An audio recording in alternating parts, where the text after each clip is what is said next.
This episode includes a TED Ed book recommendation. Check our comments section to learn more. Look at your hand. How do you know it's really yours? It seems obvious, unless you've experienced the rubber hand illusion. In this experiment, a dummy hand is placed in front of you, and your real hand is hidden behind a screen. Both are simultaneously stroked with a paintbrush.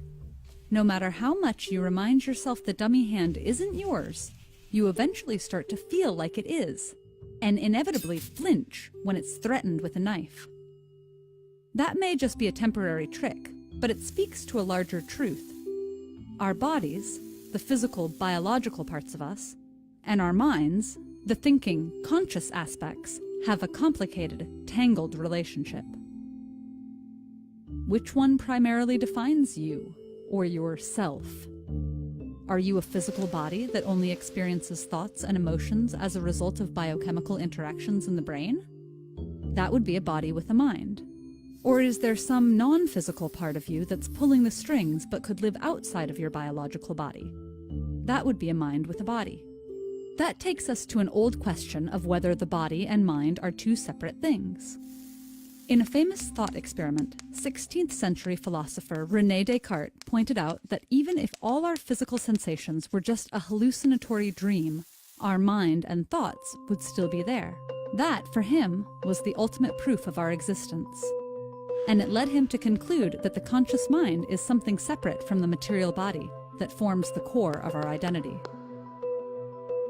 The notion of a non-physical consciousness echoes the belief of many religions in an immaterial soul for which the body is only a temporary shell. If we accept this, another problem emerges. How can a non-physical mind have any interaction with a physical body? If the mind has no shape, weight, or motion, how can it move your muscles? Or if we assume it can, why can your mind only move your body and not others? Some thinkers have found creative ways to get around this dilemma. For example, the French priest and philosopher Nicolas Maubranich claimed that when we think about reaching for a fork, it's actually God who moves our hand. Another priest-philosopher named George Berkeley concluded that the material world is an illusion, existing only as mental perceptions. This question of mind versus body isn't just the domain of philosophers. With the development of psychology and neuroscience, scientists have weighed in as well. Many modern scientists reject the idea that there's any distinction between the mind and body. Neuroscience suggests that our bodies, along with their physical senses, are deeply integrated with the activity in our brains to form what we call consciousness. From the day we're born, our mental development is formed through our body's interaction with the external world. Every sight, sound, and touch create new maps and representations in the brain that eventually become responsible for regulating our experience of self. And we have other senses besides the typical 5, such as the sense of balance and a sense of the relative location of our body parts. The rubber hand illusion and similar virtual reality experiments show that our senses can easily mislead us in our judgment of self. They also suggest that our bodies and external sensations are inseparable from our subjective consciousness. If this is true, then perhaps Descartes' experiment was mistaken from the start. After all, if we close our eyes in a silent room, the feeling of having a body isn't something we can just imagine away. This question of mind and body becomes particularly interesting at a time when we're considering future technologies such as neural prosthetics and wearable robots that could become extended parts of our bodies.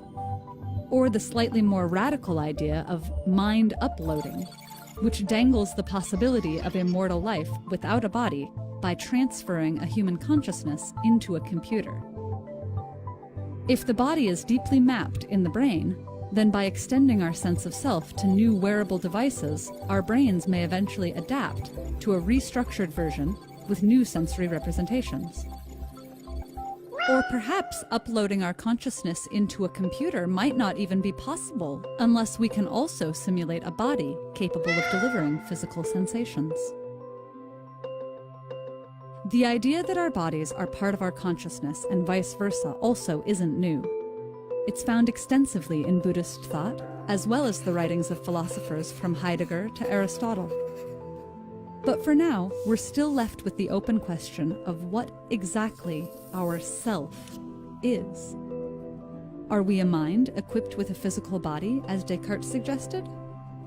Or a complex organism that's gained consciousness over millions of years of evolution thanks to a bigger brain and more neurons than our distant ancestors? Or something else entirely that no one's yet dreamt up? If you'd like to dig deeper into the mind-body problem, we highly recommend you read or listen to I, Robot by renowned science fiction author Isaac Asimov. You can download a beautifully performed audio version of this book for free by visiting audible.com/TEDEd. Every free trial created through this link encourages Audible to continue supporting our nonprofit mission. So thanks for watching, and thanks for your support.